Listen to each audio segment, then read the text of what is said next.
Mrs. Gardiner's caution to Elizabeth was punctually and kindly given on the first favourable opportunity of speaking to her alone. After honestly telling her what she thought, she thus went on: "You are too sensible a girl, Lizzie, to fall in love merely because you're warned against it, and therefore I'm not afraid of speaking openly. Seriously, I would have you be on your guard. Do not involve yourself, or endeavour to involve him, in an affection which the want of fortune would make so very imprudent. I have nothing to say against him. He is a most interesting young man, and if he had the fortune he ought to have, I should think you could not do better. But as it is, you must not let your fancy run away with you. You have sense, and we all expect you to use it. Your father would depend on your resolution and good conduct, I am sure. You must not disappoint your father." "My dear aunt, this is being serious indeed."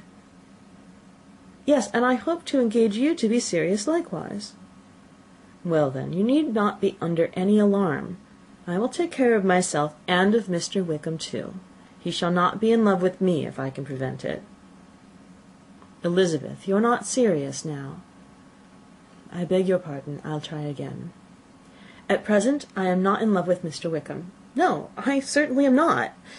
But he is, beyond all comparison, the most agreeable man I ever saw, and if he becomes really attached to me, I will believe it better that he should not. I see the imprudence of it. Oh, that abominable Mr. Darcy! My father's opinion of me does the greatest honour, and I should be miserable to forfeit it. My father, however, is partial to Mr. Wickham. In short, my dear aunt, I should be very sorry to be the means of making any of you unhappy. But since we see every day that where there is affection, young people are seldom withheld by immediate want of fortune from entering into engagements with each other, how can I promise to be wiser than so many of my fellow creatures if I am tempted, or how am I even to know that there would be wisdom to resist?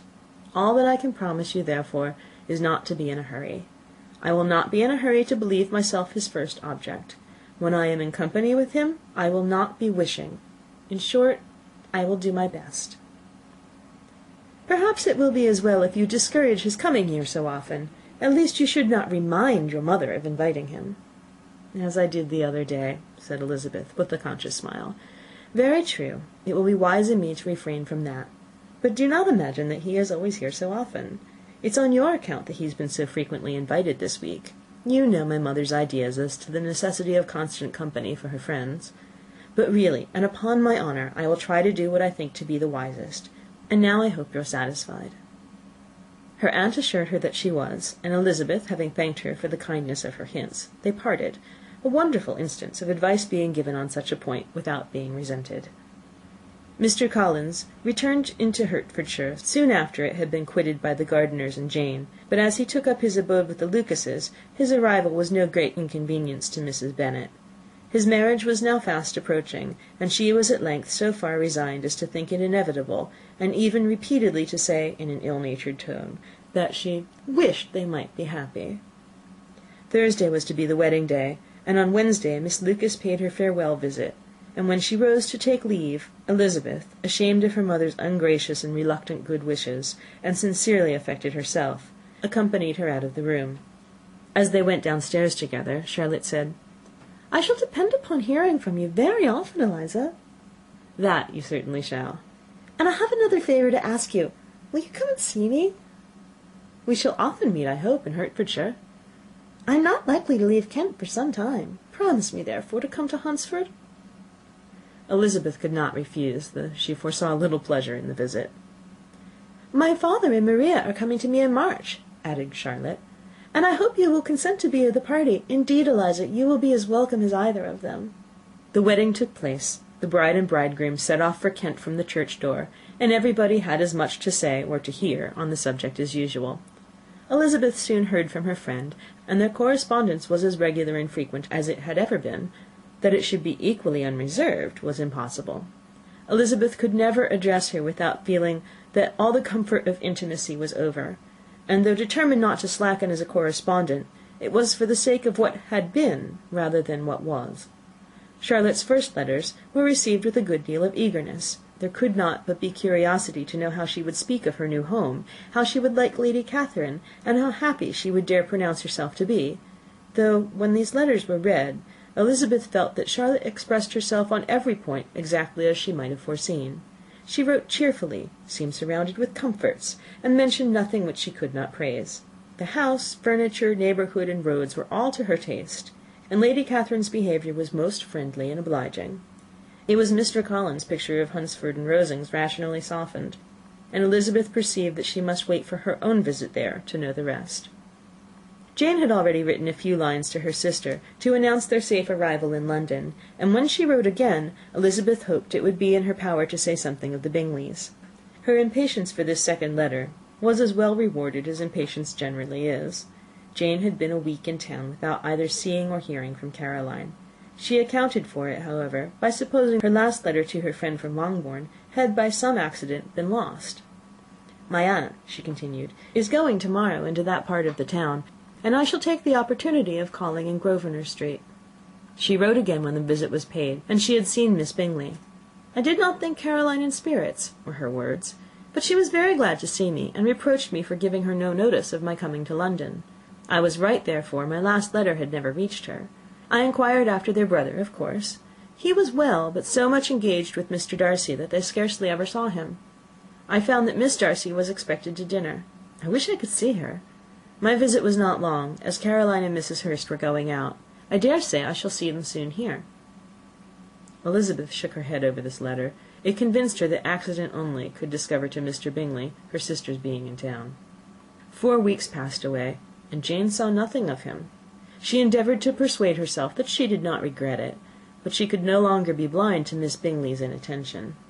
After waiting at home every morning for a fortnight, and inventing every evening a fresh excuse for her, the visit did at last appear, but the shortness of her stay, and yet more the alteration of her manner, would allow Jane to deceive herself no longer.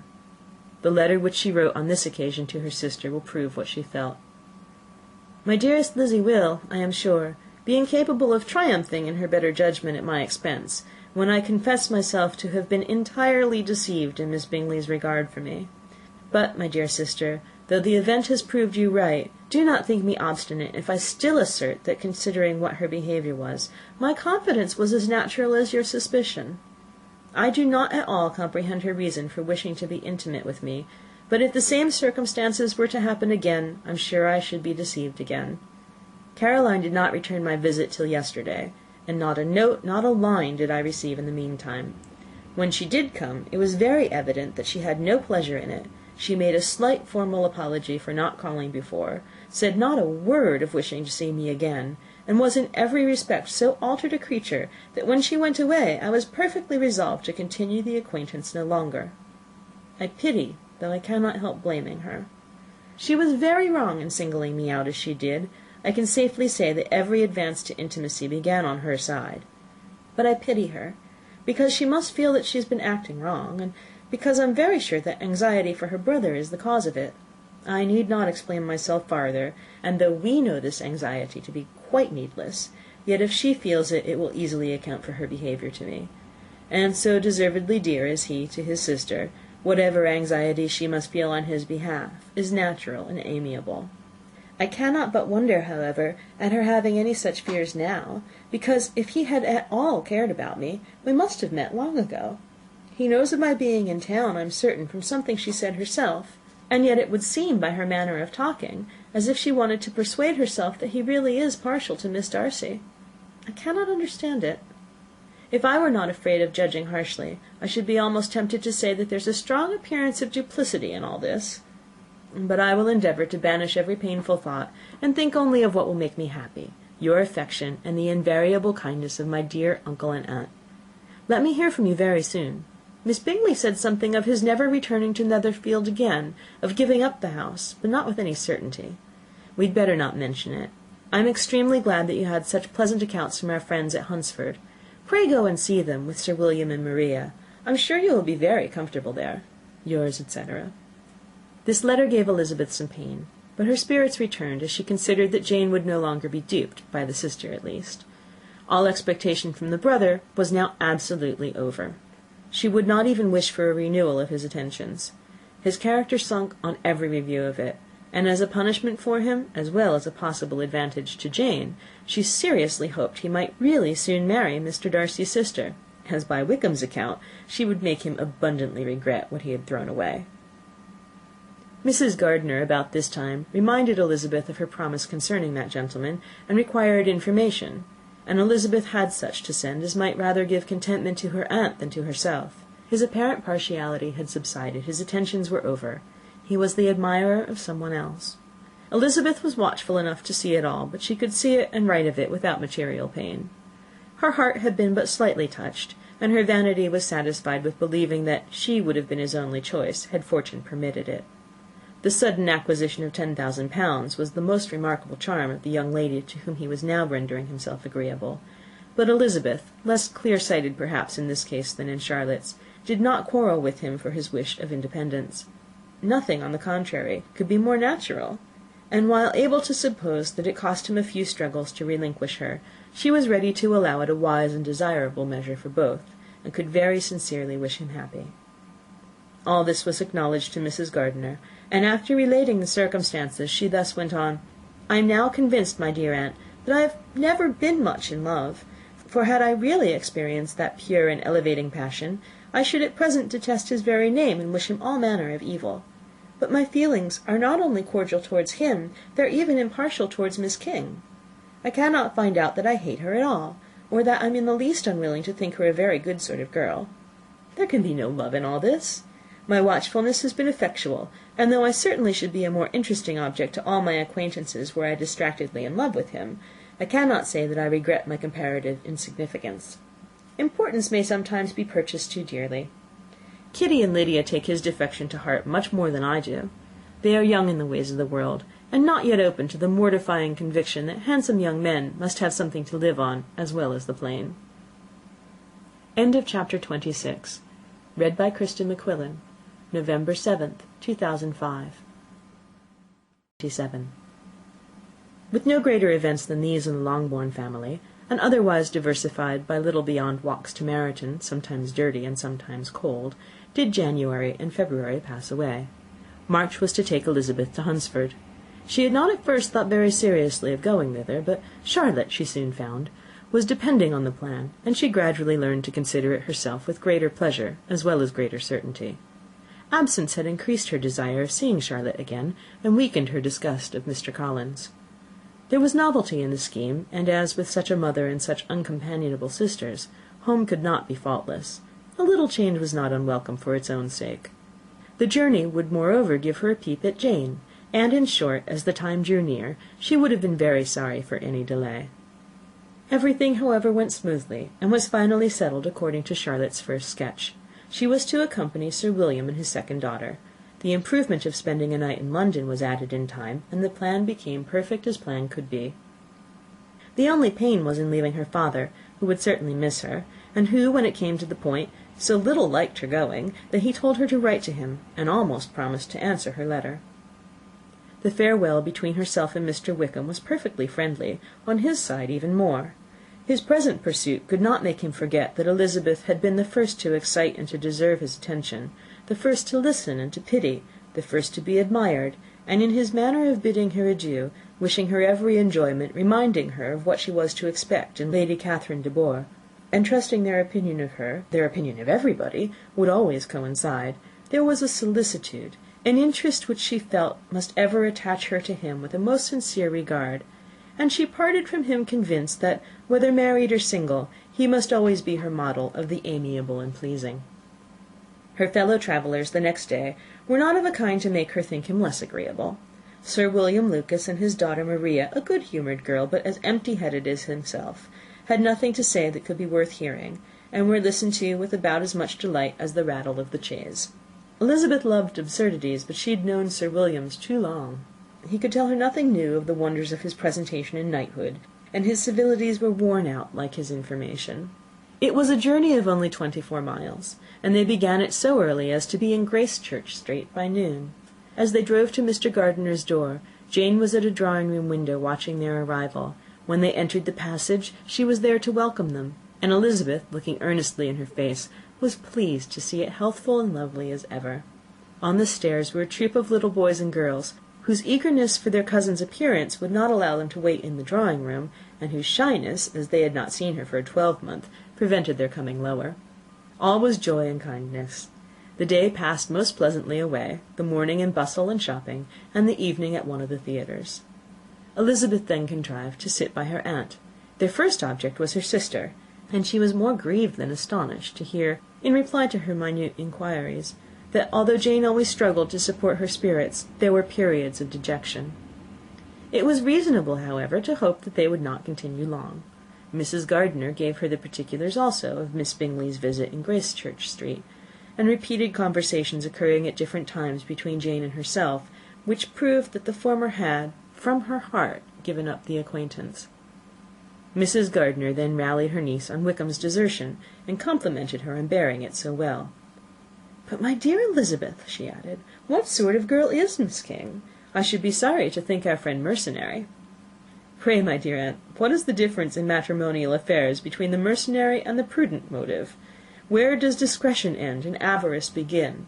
Last Christmas you were afraid of his marrying me because it would be imprudent, and now, because he's trying to get a girl with only £10,000, you want to find out that he's mercenary. If you will only tell me what sort of girl Miss King is, I shall know what to think." "She's a very good kind of girl, I believe. I know no harm of her."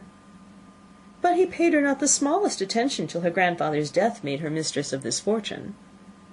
"No, what should he? If it were not allowable for him to gain my affections because I had no money, what occasion could there be for making love to a girl whom he did not care about, and who was equally poor?" "But there seems an indelicacy in directing his attentions towards her so soon after this event. A man in distressed circumstances does not have time for all those elegant decorums which other people may observe. If she does not object to it, why should we?" "Well, her not objecting does not justify him. It only shows her being deficient in something herself, sense or feeling." "Well," cried Elizabeth, "have it as you choose. He shall be mercenary, and she shall be foolish." "No, Lizzie, that's what I do not choose. I should be sorry, you know, to think ill of a young man who's lived so long in Derbyshire." "Oh, if that is all, I have a very poor opinion of young men who live in Derbyshire, and their intimate friends who live in Hertfordshire are not much better. I'm sick of them all. Thank heaven I'm going to-morrow, where I shall find a man who has not one agreeable quality, who has neither manner nor sense to recommend him. Stupid men are the only ones worth knowing, after all." "Oh, take care, Lizzie, that speech savours strongly of disappointment." Before they were separated by the conclusion of the play, she had the unexpected happiness of an invitation to accompany her uncle and aunt on a tour of pleasure which they proposed taking in the summer. "We have not determined how far it shall carry us," said Mrs. Gardiner, "but perhaps to the lakes." No scheme could have been more agreeable to Elizabeth, and her acceptance of the invitation was most ready and grateful. "Oh, my dear, dear aunt," she rapturously cried, "what delight! What felicity! You give me fresh life and vigour. Adieu to disappointment and spleen. What are young men to rocks and mountains? Oh, what hours of transport we shall spend! And when we do return, it shall not be like other travellers, without being able to give one accurate idea of anything. We will know where we have gone. We will recollect what we have seen. Lakes, mountains, and rivers shall not be jumbled together in our imaginations. Nor, when we attempt to describe any particular scene, will we begin quarrelling about its relative situation. Let our first effusions be less insupportable than those of the generality of travellers." End of Chapter 27. Read by Kristen McQuillan, Tokyo, Japan, November 7th, 2005. 8. Every object in the next day's journey was new and interesting to Elizabeth, and her spirits were in a state of enjoyment, for she had seen her sister looking so well as to banish all fear for her health, and the prospect of her northern tour was a constant source of delight. When they left the high road for the lane to Hunsford, every eye was in search of the parsonage, and every turning expected to bring it in view. The palings of Rosings Park was their boundary on one side. Elizabeth smiled at the recollection of all that she had heard of its inhabitants. At length the parsonage was discernible, the garden sloping to the road, the house standing in it, the green pales, and the laurel hedge. Everything declared they were arriving. Mr. Collins and Charlotte appeared at the door, and the carriage stopped at the small gate, which led by a short gravel walk to the house, amidst the nods and smiles of the whole party. In a moment they were all out of the chaise, in rejoicing at the sight of each other. Mrs. Collins welcomed her friend with the liveliest pleasure, and Elizabeth was more and more satisfied with coming when she found herself so affectionately received. She saw instantly that her cousin's manners were not altered by his marriage.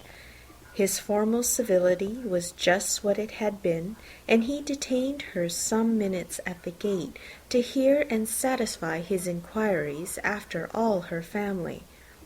They were then, with no other delay than his pointing out the neatness of the entrance, taken into the house, and as soon as they were in the parlour, he welcomed them a second time, with ostentatious formality, to his humble abode, and punctually repeated all his wife's offers of refreshment. Elizabeth was prepared to see him in his glory, and she could not help in fancying that in displaying the good proportion of the room, its aspect, and its furniture, he addressed himself particularly to her, as if wishing to make her feel what she had lost in refusing him. But though everything seemed neat and comfortable, she was not able to gratify him by any sigh of repentance, and rather looked with wonder at her friend, that she could have so cheerful an air with such a companion. When Mr. Collins said anything of which his wife might reasonably be ashamed, which certainly was not unseldom, she involuntarily turned her eye to Charlotte. Once or twice she could discern a faint blush, but in general Charlotte wisely did not hear. After sitting long enough to admire every article of furniture in the room, from the sideboard to the fender, to give an account of their journey, and of all that had happened in London, Mr. Collins invited them to take a stroll in the garden, which was large and well laid out, and to the cultivation of which he attended himself. To work in this garden was one of his most respectable pleasures, and Elizabeth admired the command of countenance with which Charlotte talked of the healthfulness of the exercise, and owned she encouraged it as much as possible. Here, leading the way through every walk and cross-walk, and scarcely allowing them an interval to utter the praises he asked for, every view was pointed out with a minuteness which left beauty entirely behind. He could number the fields in every direction, and could tell how many trees there were in the most distant clump. But of all the views which his garden, or which the country or kingdom could boast, none were to be compared with the prospect of Rosings, afforded by an opening in the trees that bordered the park nearly opposite the front of his house. It was a handsome modern building, well situated on rising ground. From his garden Mr. Collins would have led them round his 2 meadows, but the ladies, not having shoes to encounter the remains of a white frost, turned back, and while Sir William accompanied him, Charlotte took her sister and friend over the house, extremely well pleased, probably, to have the opportunity of showing it without her husband's help. It was rather small, but well built and convenient, and everything was fitted up and arranged with a neatness and consistency of which Elizabeth gave Charlotte all the credit. When Mr. Collins could be forgotten, there was really an air of great comfort throughout, and by Charlotte's evident enjoyment of it, Elizabeth supposed he must be often forgotten. She had already learnt that Lady Catherine was still in the country.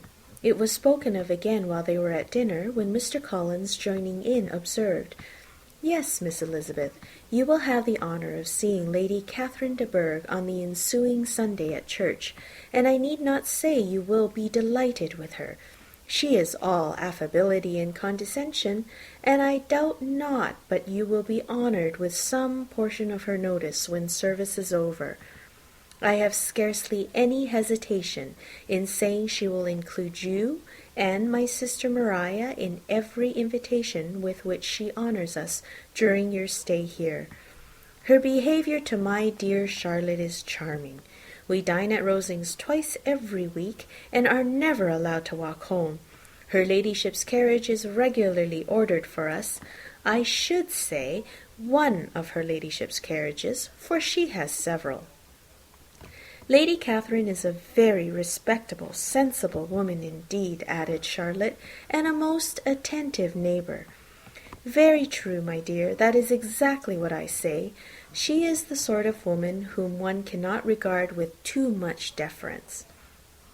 The evening was spent cheerfully in taking over Hertfordshire news, and telling again what had already been written, and when it closed, Elizabeth, in the solitude of her chamber, had to meditate upon Charlotte's degree of contentment, to understand her addressing in guiding and composure in bearing with her husband, and to acknowledge that it was all done very well. She had also to anticipate how her visit would pass, the quiet tenor of their usual employments, the vexatious interruptions of Mr. Collins, and the gaieties of their intercourse with Rosings. A lively imagination soon settled it all. About the middle of the next day, as she was in her room getting ready for a walk, a sudden noise below seemed to speak the whole house in confusion, and after listening a moment, she heard somebody running upstairs in a violent hurry and calling loudly after her. She opened the door and met Maria in the landing-place, who, breathless with agitation, cried out, "Oh, my dear Eliza! Pray make haste and come into the dining-room, for there is such a sight to be seen. I will not tell you what it is. Make haste and come down this moment." Elizabeth asked questions in vain. Maria would tell her nothing more, and down they ran into the dining-room, which fronted the lane, in quest of this wonder. It was two ladies stopping in a low phaeton at the garden gate. "And is this all?" cried Elizabeth. "I expected at least that the pigs were got into the garden, and here is nothing but Lady Catherine and her daughter." "La, my dear," said Maria, quite shocked at the mistake, "it is not Lady Catherine. The old lady is Mrs. Jenkinson, who lives with them. The other is Miss de Bourgh. Only look at her. She is quite a little creature. Who would have thought that she could be so thin and small? She is abominably rude to keep Charlotte out of doors in all this wind. Why does she not come in?" "Oh, Charlotte says she hardly ever does. It is the greatest of favours when Miss de Bourgh comes in." "I like her appearance," said Elizabeth, struck with other ideas. "She looks sickly and cross. She will do for him very well. She will make him a very proper wife." Mr. Collins and Charlotte were both standing at the gate in conversation with the ladies, and Sir William, to Elizabeth's high diversion, was stationed in the doorway in earnest contemplation of the greatness before him, and constantly bowing whenever Miss de Bourgh looked that way. At length there was nothing more to be said. The ladies drove on, and the others returned to the house.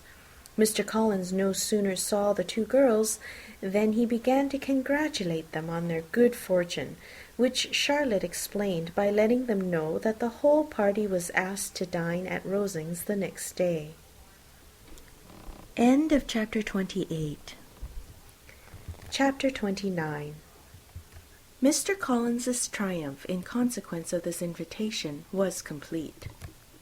The power of displaying the grandeur of his patroness to his wondering visitors, and of letting them see her civility towards himself and his wife, was exactly what he had wished for, and that an opportunity of doing it should be given so soon was such an instance of Lady Catherine's condescension as he knew not how to admire enough. "I confess," said he, "that I should not have been at all surprised by her ladyship's asking us on Sunday to drink tea, and spending the evening at Rosings. I rather expected, from my knowledge of her affability, that it would happen. But who could have foreseen such an attention as this? Who could have imagined that we should receive an invitation to dine there, an invitation, moreover, including the whole party, so immediately after your arrival?" "I am the less surprised at what has happened," replies Sir William, "from that knowledge of what the manners of the great really are, which my situation in life has allowed me to acquire. About the court, such instances of elegant breeding are not uncommon." Scarcely anything was talked of the whole day or next morning but their visit to Rosings. Mr. Collins was carefully instructing them in what they were to expect, that the sight of such rooms, so many servants, and so splendid a dinner might not wholly overpower them. When the ladies were separating for the toilette, he said to Elizabeth, "Do not make yourself uneasy, my dear cousin, about your apparel. Lady Catherine is far from requiring that elegance of dress in us which becomes herself and her daughter. I would advise you merely to put on whatever of your clothes is superior to the rest. There is no occasion for anything more. Lady Catherine will not think the worse of you for being simply dressed. She likes to have the distinction of rank preserved." While they were dressing, he came 2 or 3 times to their different doors to recommend their being quick, as Lady Catherine very much objected to being kept waiting for her dinner. Such formidable accounts of her ladyship and her manner of living quite frightened Maria Lucas, who had been little used to company, and she looked forward to her introduction at Rosings with as much apprehension as her father had done to his presentation at St. James's. As the weather was fine, they had a pleasant walk of about half a mile across the park. Every park has its beauty and its prospects, and Elizabeth saw much to be pleased with, though she could not be in such raptures as Mr. Collins expected the scene to inspire, and was but slightly affected by his enumeration of the windows in front of the house, and his relation of what the glazing altogether had originally cost Sir Louis de Bourgh. When they ascended the steps to the hall, Maria's alarm was every moment increasing, and even Sir William did not look perfectly calm. Elizabeth's courage did not fail her. She had heard nothing of Lady Catherine that spoke of her awful from any extraordinary talents or miraculous virtue, and the mere stateliness of money or rank she thought she could witness without trepidation. From the entrance hall, of which Mr. Collins pointed out with a rapturous air the fine proportion and the finished ornaments, they followed the servants through an antechamber to the room where Lady Catherine, her daughter, and Mrs. Jenkinson were sitting. Her ladyship, with great condescension, arose to receive them, and as Mrs. Collins had settled it with her husband that the office of introduction should be hers, it was performed in a proper manner, without any of those apologies and thanks which he would have thought necessary. In spite of having been at St. James's, Sir William was so completely awed by the grandeur surrounding him that he had but just courage enough to make a very low bow and take his seat without saying a word. And his daughter, frightened almost out of her senses, sat on the edge of her chair, not knowing which way to look. Elizabeth found herself quite equal to the scene, and could observe the 3 ladies before her composedly. Lady Catherine was a tall, large woman, with strongly marked features, which might once have been handsome. Her air was not conciliating, nor was her manner of receiving them such as to make her visitors forget their inferior rank.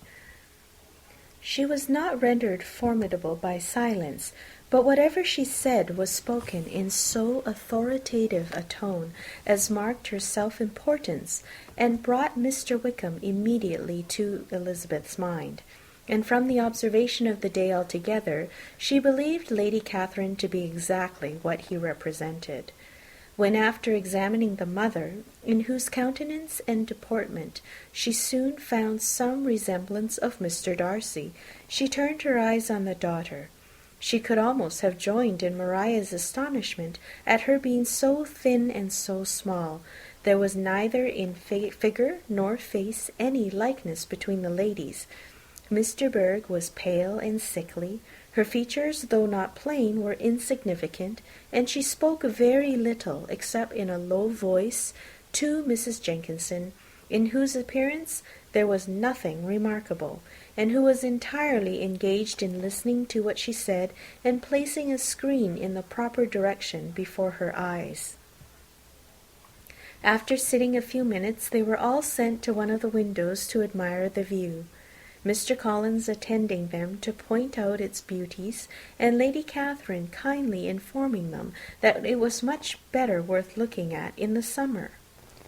The dinner was exceedingly handsome, and there were all the servants and all the articles of plate which Mr. Collins had promised, and as he had likewise foretold, he took his seat at the bottom of the table, by her ladyship's desire, and looked as if he felt that life could furnish nothing greater.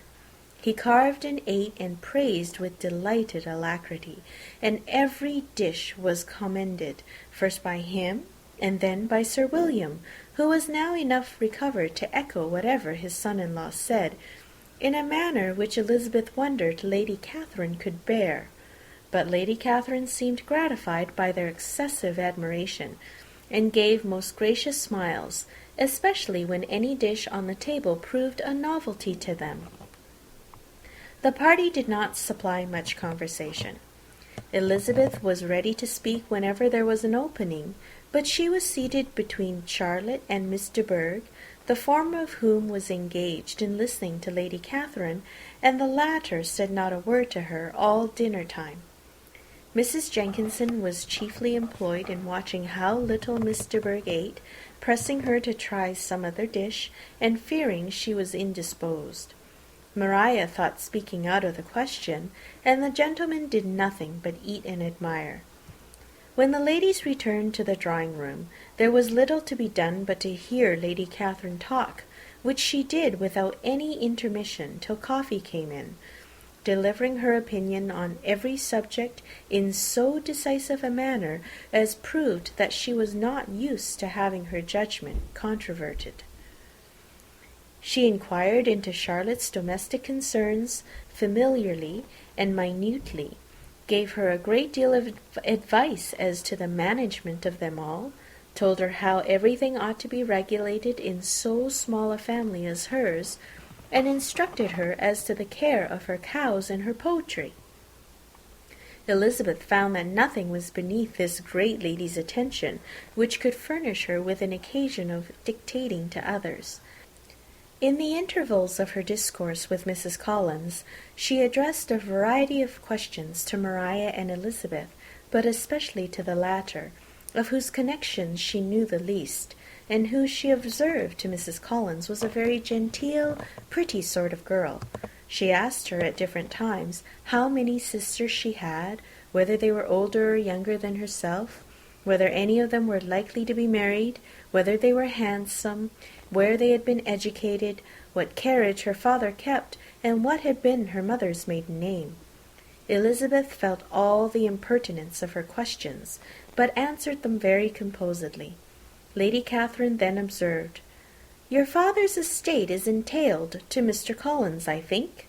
For your sake," turning to Charlotte, "I am glad of it. But otherwise I see no occasion for entailing estates from the female line. It was not thought necessary in Sir Lewis de Bourgh's family. Do you play and sing, Miss Bennet?" "A little." "Oh, then some time or other we shall be happy to hear you. Our instrument is a capital one, probably superior to— You shall try it some day. Do your sisters play and sing?" "One of them does." "Why did you not all learn? You ought all to have learned. The Miss Webbs all play, and their father has not so good an income as yours. Do you draw?" "No, not at all." "What, none of you?" "Not one." "That is very strange. But I suppose you had no opportunity. Your mother should have taken you to town every spring for the benefit of masters." "My mother would have had no objection, but my father hates London." Has your governess left you?" "We never had any governess." "No governess? How was that possible? 5 daughters brought up at home without a governess? I have never heard of such a thing. Your mother must have been quite a slave to your education." Elizabeth could hardly help smiling as she assured her that she had not been the case. "Then who taught you? Who attended to you? Without a governess, you must have been neglected." "Compared with some families, I believe we were, but such of us as wished to learn never wanted the means. We were always encouraged to read, and had all the masters that were necessary. Those who chose to be idle certainly might." "Ay, no doubt, but that is what a governess will prevent, and if I had known your mother, I would have advised her most strenuously to engage one. I always say that nothing is to be done in education without steady and regular instruction, and nobody but a governess can give it. It is wonderful how many families I have been the means of supplying in that way. I am always glad to get a young person well placed out. 4 nieces of Mrs. Jenkinson's are most delightfully situated through my means, and it was but the other day that I recommended another young person, who was merely accidentally mentioned to me, and the family are quite delighted with her. Mrs. Collins, did I tell you of Lady Metcalfe's calling yesterday to thank me? She finds Miss Pope a treasure. 'Lady Catherine,' she said, 'you have given me a treasure.' Are any of your younger sisters out, Miss Bennet?" "Yes, ma'am, all." "All? What, all 5 out at once? Very odd. And you only the second. The younger ones out before the elder ones are married? Your younger sisters must be very young." "Yes, my youngest is not 16. Perhaps she is a full young to be much in company, but really, ma'am, I think it would be very hard upon younger sisters that they should not have their share of society and amusement, because the elder may not have the means or inclination to marry early. The last born has as good a right to the pleasures of youth as the first, and to be kept back on such a motive, I think it would not be very likely to promote sisterly affection or delicacy of mind." "Upon my word," said her ladyship, "you give your opinion very decidedly for so young a person. Pray, what is your age?" "With 3 younger sisters grown up," replied Elizabeth, smiling, "your ladyship can hardly expect me to own it." Lady Catherine seemed quite astonished at not receiving a direct answer, and Elizabeth suspected herself to be the first creature who had ever dared to trifle with so much dignified impertinence. "You cannot be more than 20, I am sure, therefore you need not conceal your age." "I am not 21. When the gentlemen had joined them, and tea was over, the card tables were placed. Lady Catherine, Sir William, and Mr. and Mrs. Collins sat down to quadrille, and Mrs. de Bourgh chose to play at casino. The 2 girls had the honour of assisting Mrs. Jenkinson to make up her party. Their table was superlatively stupid. Scarcely a syllable was uttered that did not relate to the game, except when Mrs. Jenkinson expressed her fears of Mr. Bourgh's being too hot or too cold, or having too much or too little light. A great deal more passed at the other table. Lady Catherine was, generally speaking, stating the mistakes of the 3 others, or relating some anecdote of herself. Mr. Collins was employed in agreeing to everything her ladyship said, thanking her for every fish he won, and apologizing if he thought he won too many. Mr. William did not say much. He was storing his memory with anecdotes and noble names. When Lady Catherine and her daughter had played as long as they chose, the tables were broken up, the carriage was offered to Mrs. Collins, gratefully accepted, and immediately ordered. The party then gathered round the fire to hear Lady Catherine determine what weather they were to have on the morrow. From these instructions they were summoned by the arrival of the coach, and with many speeches of thankfulness on Mr. Collins's side, and as many bows on Sir William's, they departed. As soon as they'd driven from the door, Elizabeth was called on by her cousin to give her opinion of all that she had seen at Rosings, which for Charlotte's sake she made more favourable than it really was. But her commendation, though costing her some trouble, could by no means satisfy Mr. Collins, and he was very soon obliged to take her ladyship's praise into his own hands. End of chapter 29. Prejudice by Jane Austen. Chapter 30. Sir William stayed only a week at Hunsford, but his visit was long enough to convince him of his daughter's being most comfortably settled, and of her possessing such a husband and such a neighbour as were not often met with. While Sir William was with them, Mr. Collins devoted his morning to driving him out in his gig and showing him the country. But when he went away, the whole family returned to their usual employments, and Elizabeth was thankful to find that they did not see more of her cousin by the alteration, for the chief of the time between breakfast and dinner was now passed by him either at work in the garden, or in reading and writing, and looking out of the window in his own book-room, which fronted the road. The room in which the ladies sat was backwards. Elizabeth, at first, rather wondered that Charlotte should not prefer the dining-parlour for common use. It was a better-sized room, and had a more pleasant aspect. But she soon saw that her friend had an excellent reason for what she did, for Mr. Collins would undoubtedly have been much less in his own apartment, had they sat in one equally lively, and she gave Charlotte credit for the arrangement. From the drawing-room they could distinguish nothing in the lane, and were indebted to Mr. Collins for the knowledge of what carriages went along, and how often, especially, Miss de Bourgh drove by in her phaeton, which he never failed coming to inform them of, though it happened almost every day. She not unfrequently stopped at the parsonage, and had a few minutes' conversation with Charlotte, but was scarcely ever prevailed upon to get out.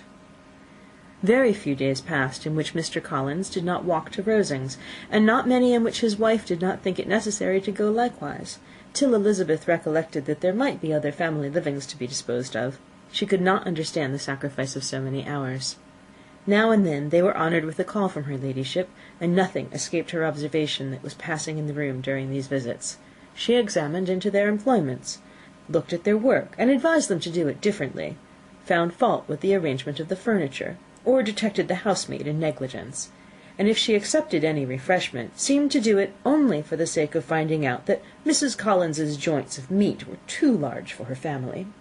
Elizabeth soon perceived that, though this great lady was not in commission of the peace of the county, she was a most active magistrate in her own parish, the minutest concerns of which were carried to her by Mr. Collins, and whenever any of the cottagers were disposed to be quarrelsome, discontented, or too poor, she sallied forth into the village to settle their differences, silence their complaints, and scold them into harmony and plenty.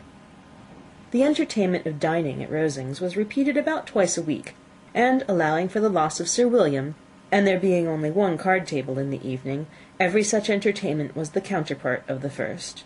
Their other engagements were few, as the style of living in the neighbourhood in general was beyond Mr. Collins's reach. This, however, was no evil to Elizabeth, and upon the whole she spent her time comfortably enough. There were half-hours of pleasant conversation with Charlotte, and the weather was so fine for the time of year that she had often great enjoyment out of doors. Her favourite walk, and where she frequently went while the others were calling on Lady Catherine, was along the open grove which edged that side of the park, where there was a nice sheltered path which no one seemed to value but herself, and where she felt beyond the reach of Lady Catherine's curiosity. In this quiet way the first fortnight of her visit soon passed away. Easter was approaching, and the week preceding it was to bring an addition to the family at Rosings, which in so small a circle must be important.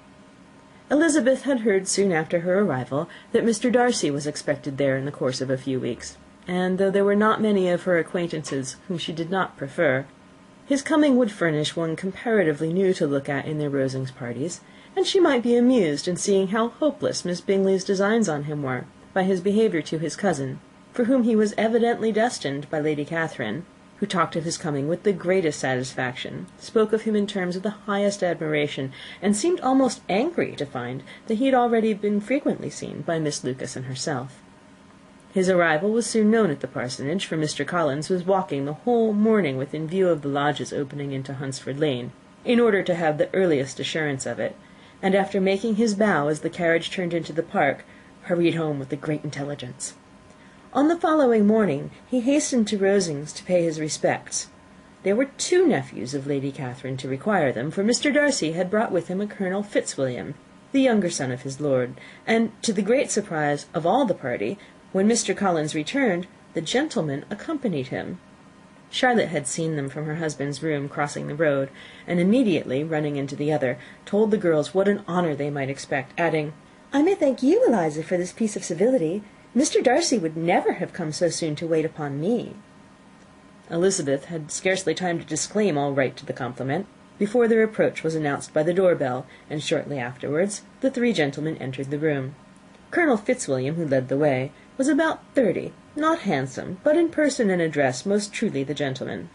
Mr. Darcy looked just as he had been used to look in Hertfordshire, paid his compliments with the usual reserve to Mrs. Collins, and, whatever might be his feelings towards her friend, met her with every appearance of composure. Elizabeth merely curtsied to him, without saying a word. Colonel Fitzwilliam entered into a conversation directly with the readiness and ease of a well-bred man, and talked very pleasantly, but his cousin, after having addressed a slight observation on the house and garden to Mrs. Collins, sat for some time without speaking to anybody. At length, however, his civility was so far awakened as to inquire of Elizabeth after the health of her family. She answered him in the usual way, and after a moment's pause added, "My eldest sister has been in town these 3 months. Have you never happened to see her there?" She was perfectly sensible that he never had, but she wished to see whether he would betray any consciousness of what had passed between the Bingleys and Jane, and she thought he looked a little confused as he answered that he had never been so fortunate as to meet Miss Bennet. The subject was pursued no farther, and the gentlemen soon afterwards went away. End of Chapter 30. Read by Kristen McQuillan. Tokyo, Japan, November 7th, 2005. Pride and Prejudice by Jane Austen. Chapter 31. Colonel Fitzwilliam's manners were very much admired at the parsonage, and the ladies all felt that he must add considerably to the pleasures of their engagements at Rosings. It was some days, however, before they received any invitation thither, for while there were visitors in the house they could not be necessary, and it was not till Easter Day, almost a week after the gentlemen's arrival, that they were honoured by such an attention, and then they were merely asked, on leaving church, to come there in the evening. For the last week they had seen very little of Lady Catherine or her daughter. Colonel Fitzwilliam had called at the parsonage more than once during the time, but Mr. Darcy they had only seen at church. The invitation was accepted, of course, and at a proper hour they joined the party in Lady Catherine's drawing-room. Her ladyship received them civilly, but it was plain that their company was by no means so acceptable as when she could get nobody else, and she was, in fact, almost engrossed by her nephews, speaking to them, especially to Darcy, much more than to any other person in the room. Colonel Fitzwilliam seemed really glad to see them. Anything was a welcome relief to him at Rosings, and Mrs. Collins's pretty friend had moreover caught his fancy very much. He now seated himself by her, and talked so agreeably of Kent and Hertfordshire, of travelling and staying at home, of new books and music, that Elizabeth had never been half so well entertained in that room before, and they conversed with so much spirit and flow as to draw the attention of Lady Catherine herself, as well as of Mr. Darcy. His eyes had been soon and repeatedly turned toward them with a look of curiosity, and that her ladyship, after a while, shared the feeling, was more openly acknowledged, for she did not scruple to call out, "What is that you are saying, Fitzwilliam? What is it you are talking of? What are you telling Miss Bennet? Let me hear what it is." "We are speaking of music, madam," he said, when no longer able to avoid a reply. "Of music? Then pray speak aloud. It is of all subjects my delight. I must have my share in the conversation if you are speaking of music. There are few people in England, I suppose, who have more true enjoyment of music than myself, or a better natural taste. If I had ever learnt, I should have been a great proficient. And so would Anne, if her health had allowed her to apply. I am confident that she would have performed delightfully. How does Georgiana get on, Darcy?" Mr. Darcy spoke with affectionate praise of his sister's proficiency. "I am very glad to hear such a good account of her," said Lady Catherine, "and pray tell her from me that she cannot expect to excel if she does not practise a good deal." "I assure you, madam," he replied, "that she does not need such advice. She practises very constantly." So much the better. It cannot be done too much, and when I next write to her, I shall charge her not to neglect it on any account. I often tell young ladies that no excellence in music is to be acquired without constant practice. I have told Miss Bennet several times that she will never play really well unless she practices more, and though Mrs. Collins has no instrument, she is very welcome, as I have often told her, to come to Rosings every day and play on the pianoforte in Mrs. Jenkinson's room. She would be a nobody's way, you know, in that part of the house." Mr. Darcy looked a little ashamed of his aunt's ill breeding, and made no answer. When coffee was over, Colonel Fitzwilliam reminded Elizabeth of having promised to play to him, and she sat down directly to the instrument. He drew a chair near her. Lady Catherine listened to half a song, and then talked, as before, to her other nephew, till the latter walked away from her, and, making with his usual deliberation towards the pianoforte, stationed himself so as to command a full view of the fair performer's countenance.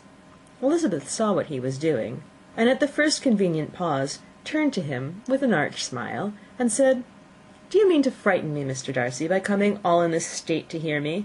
I will not be alarmed, though your sister does play so well. There is a stubbornness about me that never can bear to be frightened at the will of others. My courage always rises at every attempt to intimidate me." "I shall not say you are mistaken," he replied, "because you could not really believe me to entertain any design of alarming you, and I have had the pleasure of your acquaintance long enough to know that you find great enjoyment in occasionally professing opinions which are, in fact, not your own." Elizabeth laughed heartily at this picture of herself, and said to Colonel Fitzwilliam, "Your cousin will give you a very pretty notion of me, and teach you not to believe a word I say. I am particularly unlucky in meeting with a person so able to expose my real character, in a part of the world where I had hoped to pass myself off with some degree of credit. Indeed, Mr. Darcy, it is very ungenerous in you to mention all that you knew to my disadvantage in Hertfordshire, and give me leave to say, very impolitic too, for it's provoking me to retaliate, and such things may come out as will shock your relations to hear." "I am not afraid of you," he said, smilingly. "Pray let me hear what you have to accuse him of," cried Colonel Fitzwilliam. "I should like to know how he behaves among strangers." "Oh, you shall hear then. But prepare yourself for something very dreadful. The first time of my ever seeing him in Hertfordshire, you must know, was at a ball, and at this ball, what do you think he did? He danced only 4 dances, though gentlemen were scarce, and to my certain knowledge more than one young lady was sitting down in want of a partner. Mr. Darcy, you cannot deny the fact. I had not at that time the honour of knowing any lady in the assembly beyond my own party." "True, and nobody can ever be introduced in a ballroom. Well, Colonel Fitzwilliam, what do I play next? My fingers wait your orders." "Perhaps," said Darcy, "I should have judged better had I sought an introduction, but I'm ill qualified to recommend myself to strangers." "Shall we ask your cousin the reason of this?" said Elizabeth, still addressing Colonel Fitzwilliam. "Shall we ask him why a man of sense and education, who's lived in the world, is ill qualified to recommend himself to strangers?" "Oh, I can answer your question," said Fitzwilliam, "without applying to him. It's because he will not give himself the trouble." "I certainly have not the talent which some people possess," said Darcy, "of conversing easily with those I have never seen before. I cannot catch their tone of conversation, or appear interested in their concerns, as I often see done." "My fingers," said Elizabeth, "do not move over this instrument in the masterly manner which I see so many women's do. They have not the same force or rapidity, and do not produce the same expression. But then I have always supposed it to be my own fault, because I will not take the trouble of practising. It is not that I do not believe my fingers as capable as any other woman's of superior execution." Darcy smiled, and said, "You are perfectly right. You have employed your time much better. No one admitted to the privilege of hearing you can think anything wanting. We neither of us perform to strangers." Here they were interrupted by Lady Catherine, who called out to know what they were talking of. Elizabeth immediately began playing again. Lady Catherine approached, and after listening for a few minutes, said to Darcy, "Miss Bennet would not play all amiss if she practised more, and could have the advantage of a London master. She has a very good notion of fingering, though her taste is not equal to Anne's. Anne would have been a delightful performer, had her health allowed her to learn." Elizabeth looked at Darcy, to see how cordially he assented to his cousin's praise; but neither at that moment nor at any other could she discern any symptom of love, and from the whole of his behaviour to Miss de Bourgh she derived this comfort from Miss Bingley, that he might have been just as likely to marry her had she been his relation. Lady Catherine continued her remarks on Elizabeth's performance, mixing them with many instructions on execution and taste. Elizabeth received them all with the forbearance of civility, and, at the request of the gentleman, remained at the instrument till her ladyship's carriage was ready to take them all home. Chapter 31. Read by Kristen McQuillan.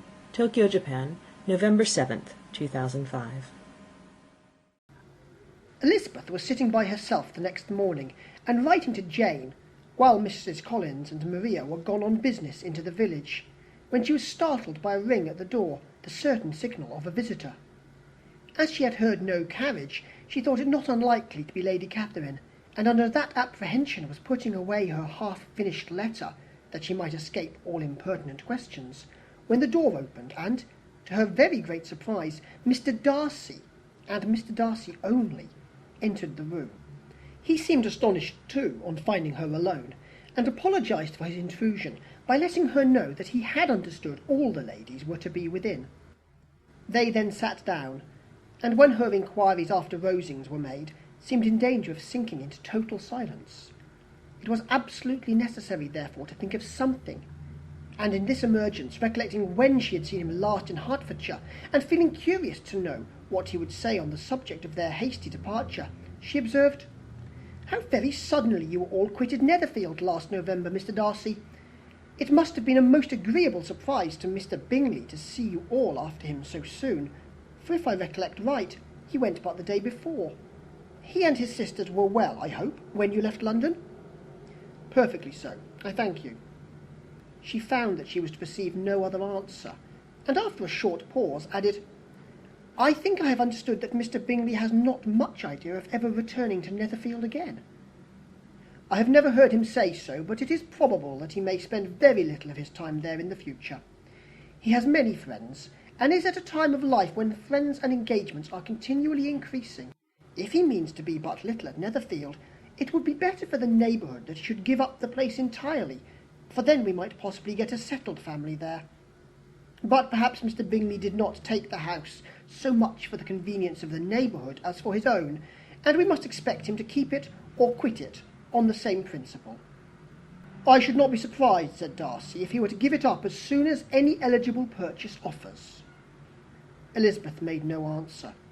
She was afraid of talking longer of his friend, and having nothing else to say, was now determined to leave the trouble of finding a subject to him. He took the hint, and soon began with, "This seems a very comfortable house. Lady Catherine, I believe, did a great deal to it when Mr. Collins first came to Hunsford." "I believe she did. I'm sure she could not have bestowed her kindness on a more grateful object." "Mr. Collins appears to be very fortunate in his choice of a wife." "Yes, indeed. His friends may well rejoice in his having met with one of the very few sensible women who would have accepted him, or have made him happy if they had. My friend has an excellent understanding, though I am not certain that I consider her marrying Mr. Collins as the wisest thing she ever did. She seems perfectly happy, however, and in a prudential light it is certainly a very good match for her." "It must be very agreeable for her to be settled within so easy a distance of her own family and friends." "An easy distance, do you call it? It's nearly 50 miles. "And what is 50 miles of good road? Little more than half a day's journey. Yes, I call it a very easy distance." "I should never have considered the distance as one of the advantages of the match," cried Elizabeth. "I should never have said Mrs. Collins was settled near her family." "It is proof of your own attachment to Hertfordshire. Anything beyond the neighbourhood of Longbourn, I suppose, would appear far." As he spoke, there was a sort of smile, which Elizabeth fancied she understood.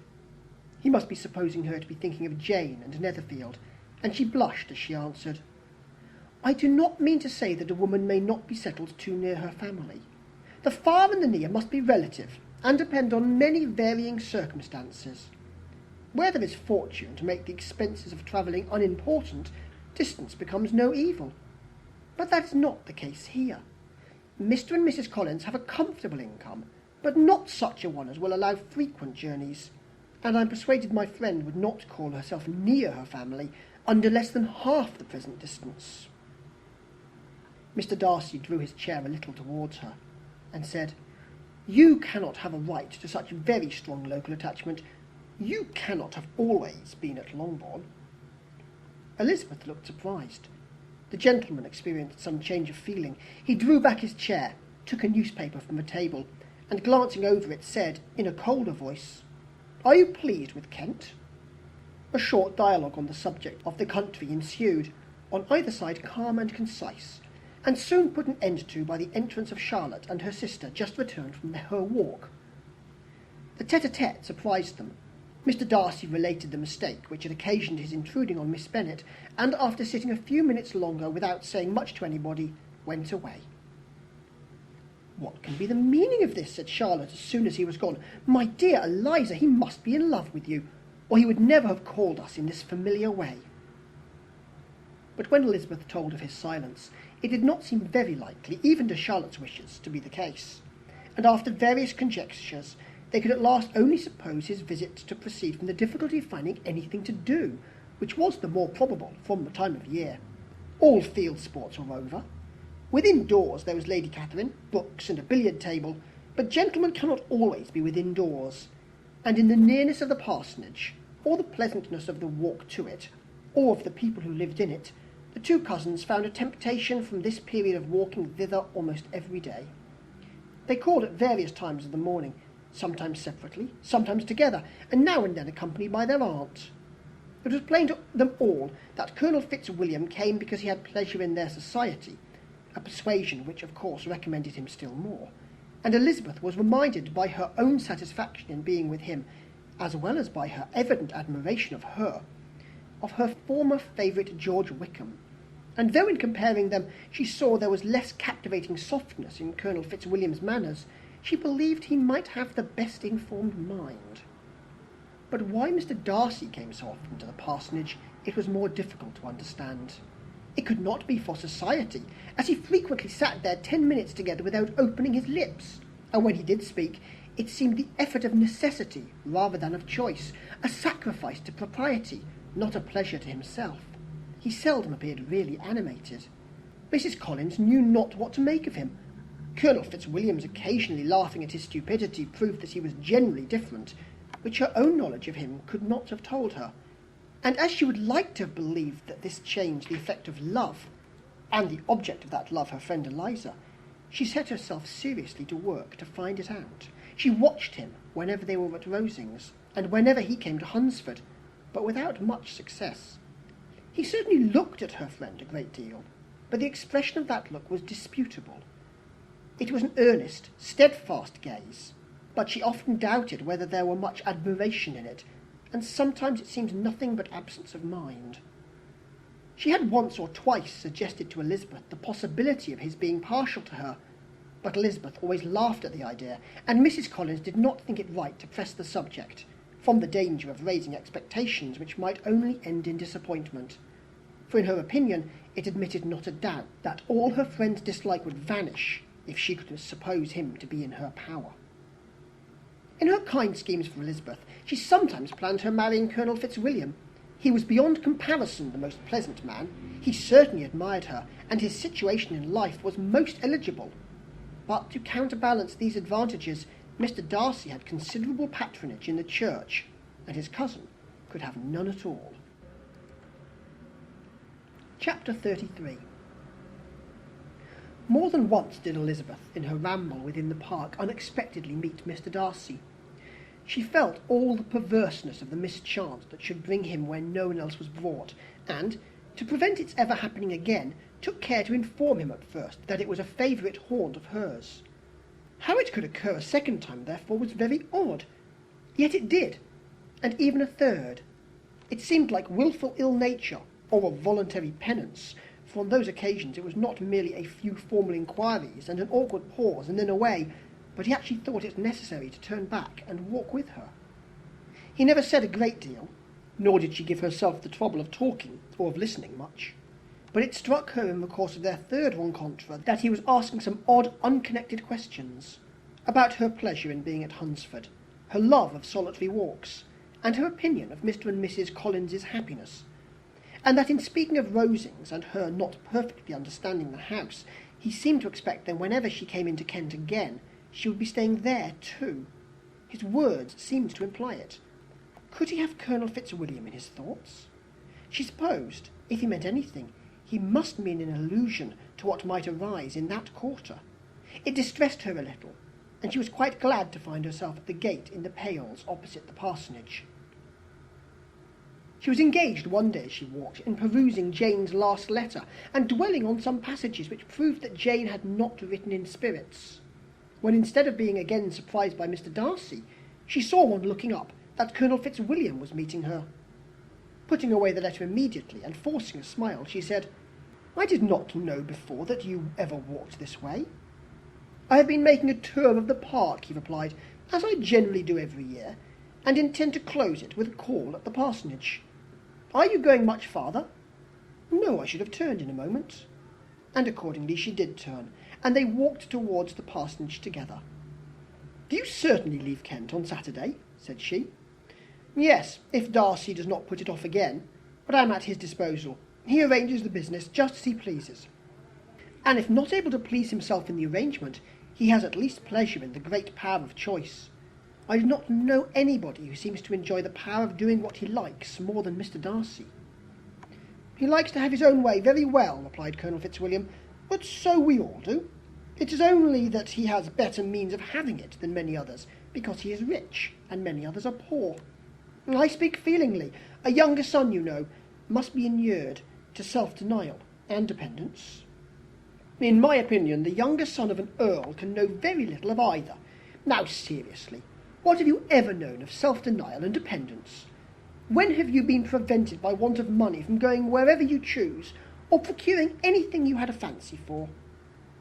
These are home questions, and perhaps I cannot say that I have experienced many hardships of that nature. But in matters of greater weight, I may suffer from want of money.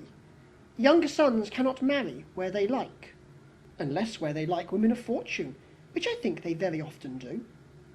Our habits of expense make us too dependent, and there are too many in my rank of life who can afford to marry without some attention to money." "Is this," thought Elizabeth, "meant for me?" And she coloured at the idea, but recovering herself, said in a lively tone, "And pray, what is the usual price of an earl's younger son? Unless the elder brother is very sickly, I suppose you would not ask above £50,000? He answered her in the same style, and the subject dropped. To interrupt a silence which might make him fancy her affected with what had passed, she soon afterwards said, "I imagine your cousin brought you down with him chiefly for the sake of having someone at his disposal. I wonder he does not marry to secure a lasting convenience of that kind. But perhaps his sister does as well for the present, and as she is under his sole care, he may do what he likes with her." "No," said Colonel Fitzwilliam, "that is an advantage which he must divide with me. I am joined with him in the guardianship of Miss Darcy." "Are you indeed? And pray what sort of guardians do you make? Does your charge give you much trouble? Young ladies of her age are sometimes a little difficult to manage, and if she has the true Darcy spirit, she may like to have her own way." As she spoke, she observed him looking at her earnestly, and the manner in which he immediately asked her why she supposed Miss Darcy likely to give them any uneasiness convinced her that she had somehow or other got pretty near the truth. She directly replied, "You need not be frightened. I never heard any harm of her, and I dare say she is one of the most tractable creatures in the world. She is a very great favourite with some ladies of my acquaintance, Mrs. Hurst and Miss Bingley. I think I've heard you say that you know them?" "I know them a little. Their brother is a pleasant gentleman-like man. He is a great friend of Darcy's." "Oh, yes," said Elizabeth dryly. "Mr. Darcy is uncommonly kind to Mr. Bingley, and takes a prodigious deal of care of him." "Care of him? Yes, I really believe Darcy does take care of him in those points where he most wants care. From something that he told me in our journey hither, I have reason to think Bingley very much indebted to him. But I ought to beg his pardon, for I have no right to suppose that Bingley was the person meant. It was all conjecture." "What is it that you mean?" "It's a circumstance which Darcy would not wish to be generally known, because if it were to get round to the lady's family, it would be an unpleasant thing. You may depend on my not mentioning it. And remember that I have not much reason for supposing it to be Bingley. What he told me was merely this, that he congratulated himself on having lately saved a friend from the inconveniences of a most imprudent marriage, but without mentioning names or any other particulars. And I only suspected it to be Bingley from believing him the kind of young man to get into a scrape of that sort, and from knowing them to have been together the whole of last summer. Did Mr. Darcy give you reasons for this interference? I understand there were some very strong objections against the lady. And what arts did he use to separate them? He did not talk to me of his own arts, said Fitzwilliam, smiling. He only told me what I have now told you. Elizabeth made no answer and walked on, her heart swelling with indignation. After watching her a little, Fitzwilliam asked her why she was so thoughtful. I am thinking of what you have been telling me, said she. Your cousin's conduct does not suit my feelings. Why was he to be the judge? You are rather disposed to call his interference officious? I do not see what right Mr. Darcy had to decide on the propriety of his friend's inclination, or why, upon his judgment alone, he was to determine and direct in what manner his friend was to be happy. But, she continued, recollecting herself, as we know none of the particulars, it is not fair to condemn him. It is not to be supposed that there was much affection in the case.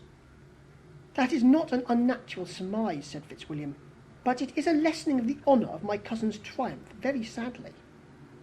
This was spoken jestingly, but it appeared to her so just a picture of Mr. Darcy that she would not trust herself with an answer, and therefore, abruptly changing the conversation, talked on indifferent matters until they reached the parsonage.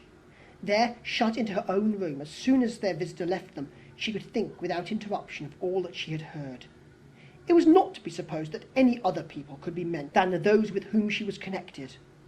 There could not exist in the world two men over whom Mr. Darcy could have such boundless influence.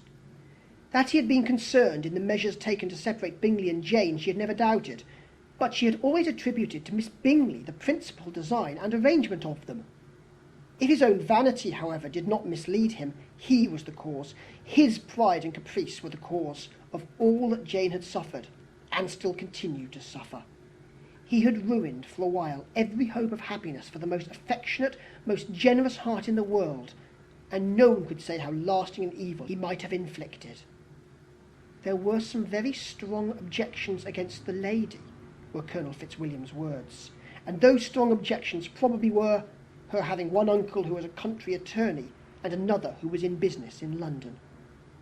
To Jane herself, she exclaimed, there could be no possibility of objection, all loveliness and goodness as she is, her understanding excellent, her mind improved, and her manners captivating.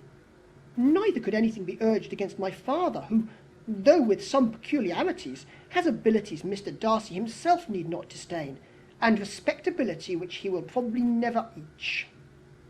When he thought of her mother, her confidence gave way a little, but she would not allow that any objections there had material weight with Mr. Darcy, whose pride, she was convinced, would receive a deeper wound from the want of importance in his friend's connections than from their want of sense. And she was quite decided at last that he had been partly governed by this worst kind of pride, and partly by the wish of retaining Mr. Bingley for his sister.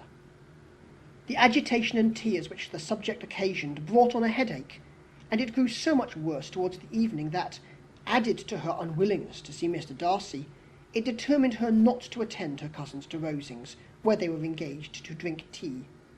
Mrs. Collins, seeing that she was really unwell, did not press her to go, and as much as possible prevented her husband from pressing her.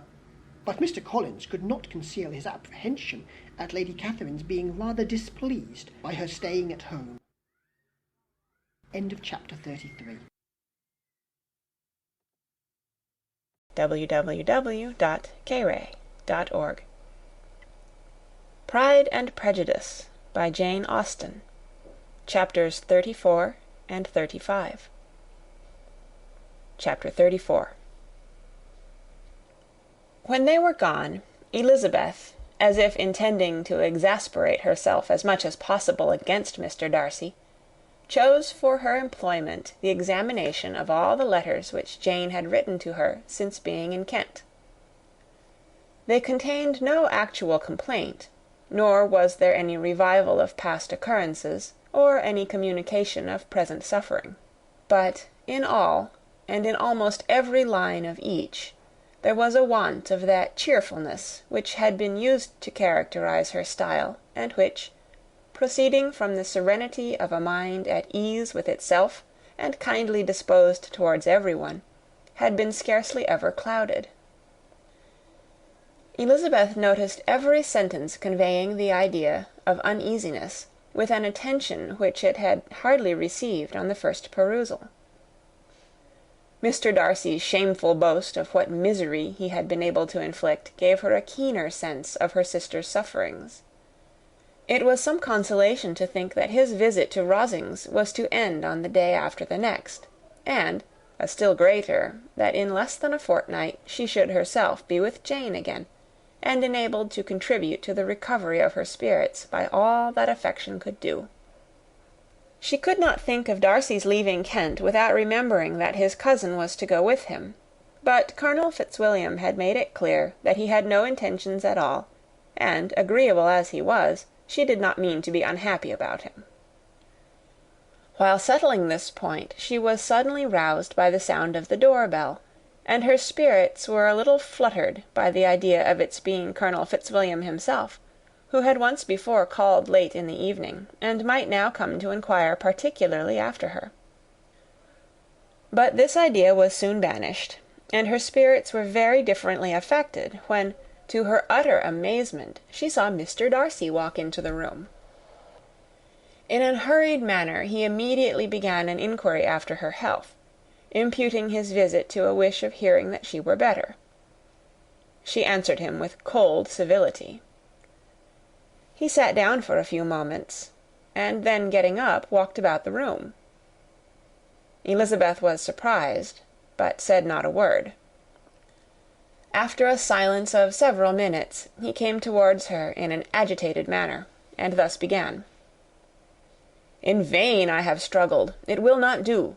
My feelings will not be repressed. You must allow me to tell you how ardently I admire and love you." Elizabeth's astonishment was beyond expression. She stared, coloured, doubted, and was silent. This he considered sufficient encouragement, and the avowal of all that he felt and had long felt for her immediately followed. He spoke well, but there were feelings besides those of the heart to be detailed, and he was not more eloquent on the subject of tenderness than of pride. His sense of her inferiority, of its being a degradation, of the family obstacles which had always opposed to inclination, were dwelt on with a warmth which seemed due to the consequence he was wounding, but was very unlikely to recommend his suit. In spite of her deeply rooted dislike, she could not be insensible to the compliment of such a man's affection, and though her intentions did not vary for an instant, she was at first sorry for the pain he was to receive, till, roused to resentment by his subsequent language, she lost all compassion in anger. She tried, however, to compose herself to answer him with patience, when he should have done. He concluded with representing to her the strength of that attachment which, in spite of all his endeavours, he had found impossible to conquer, and with expressing his hope that it would now be rewarded by her acceptance of his hand. As he said this, she could easily see that he had no doubt of a favourable answer.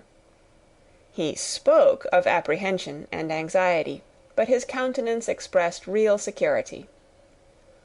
Such a circumstance could only exasperate farther, and, when he ceased, the colour rose into her cheeks, and she said, "In such cases as this, it is, I believe, the established mode to express a sense of obligation for the sentiments avowed, however unequally they may be returned.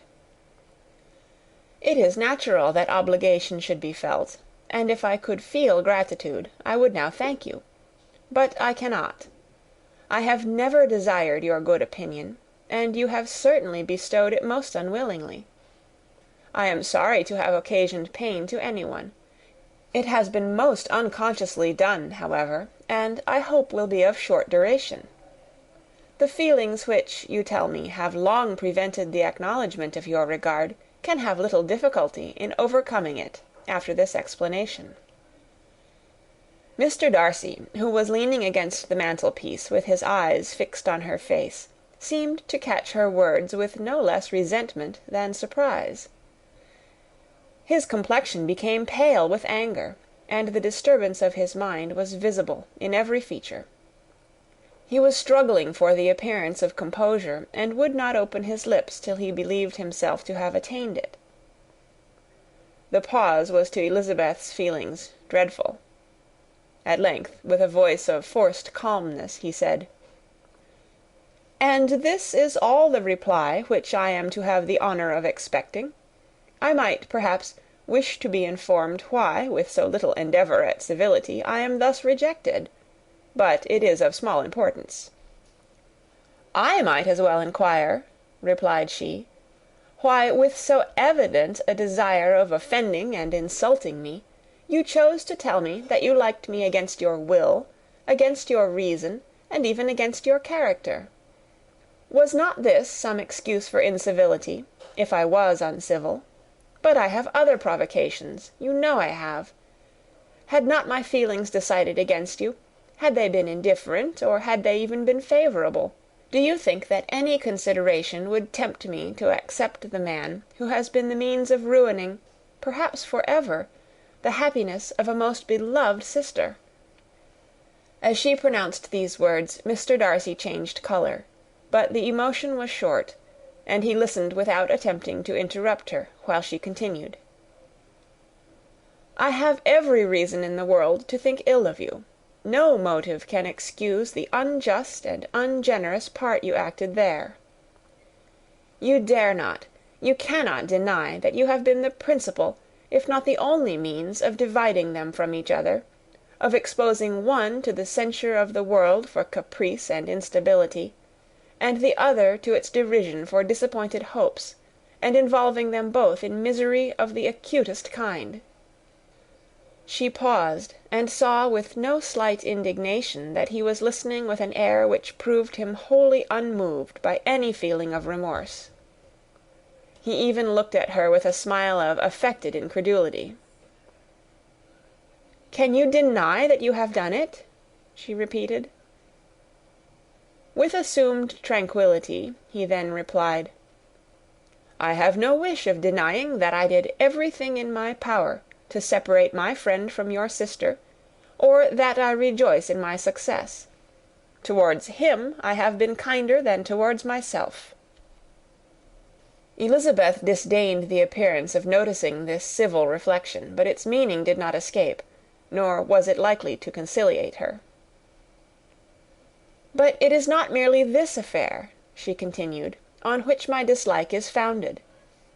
Long before it had taken place, my opinion of you was decided. Your character was unfolded in the recital which I received many months ago from Mr. Wickham. On this subject, what can you have to say? In what imaginary act of friendship can you here defend yourself? Or under what misrepresentation can you here impose upon others?" "You take an eager interest in that gentleman's concerns," said Darcy, in a less tranquil tone, and with a heightened colour. "Who that knows what his misfortunes have been can help feeling an interest in him?" "His misfortunes!" repeated Darcy, contemptuously. "Yes, his misfortunes have been great indeed." "And of your infliction," cried Elizabeth with energy. "You have reduced him to his present state of poverty, comparative poverty. You have withheld the advantages which you must know to have been designed for him. You have deprived the best years of his life of that independence which was no less his due than his desert. You have done all this, and yet you can treat the mention of his misfortune with contempt and ridicule." "And this," cried Darcy, as he walked with quick steps across the room, "is your opinion of me. This is the estimation in which you hold me. I thank you for explaining it so fully. My faults, according to this calculation, are heavy indeed. But perhaps," added he, stopping in his walk, and turning towards her, "these offences might have been overlooked, had not your pride been hurt by my honest confession of the scruples that had long prevented my forming any serious design. These bitter accusations might have been suppressed, had I, with greater policy, concealed my struggles, and flattered you into the belief of my being impelled by unqualified, unalloyed inclination, by reason, by reflection, by everything. But disguise of every sort is my abhorrence, nor am I ashamed of the feelings I related. They were natural and just. Could you expect me to rejoice in the inferiority of your connections?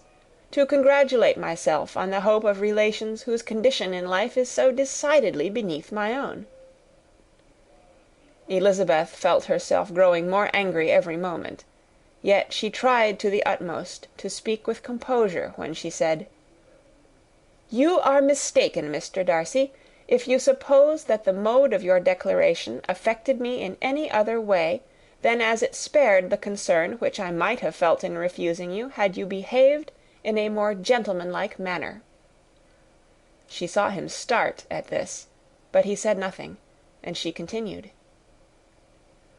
"You could not have made the offer of your hand in any possible way that would have tempted me to accept it." Again his astonishment was obvious, and he looked at her with an expression of mingled incredulity and mortification. She went on, "From the very beginning, from the first moment, I may almost say, of my acquaintance with you, your manners, impressing me with the fullest belief of your arrogance, your conceit, and your selfish disdain for the feelings of others, were such as to form the groundwork of disapprobation on which succeeding events have built so immovable a dislike; and I had not known you a month before I felt that you were the last man in the world whom I could ever be prevailed on to marry." "You have said quite enough, madam. I perfectly comprehend your feelings, and have now only to be ashamed of what my own have been. Forgive me for having taken up so much of your time, and accept my best wishes for your health and happiness." And with these words he hastily left the room, and Elizabeth heard him the next moment open the front door and quit the house. The tumult of her mind was now painfully great. She knew not how to support herself, and from actual weakness sat down and cried for half an hour. Her astonishment, as she reflected on what had passed, was increased by every review of it. That she should receive an offer of marriage from Mr. Darcy! That he should have been in love with her for so many months! So much in love as to wish to marry her in spite of all the objections which had made him prevent his friends marrying her sister, and which must appear at least with equal force in his own case, was almost incredible. It was gratifying to have inspired unconsciously so strong an affection.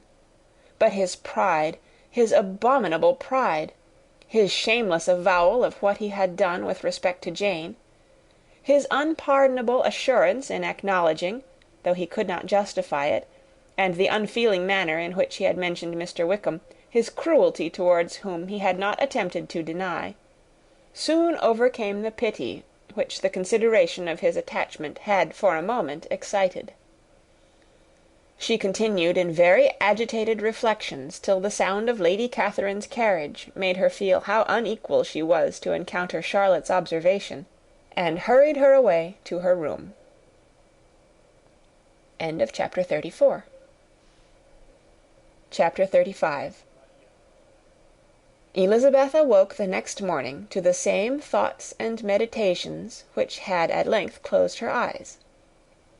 She could not yet recover from the surprise of what had happened.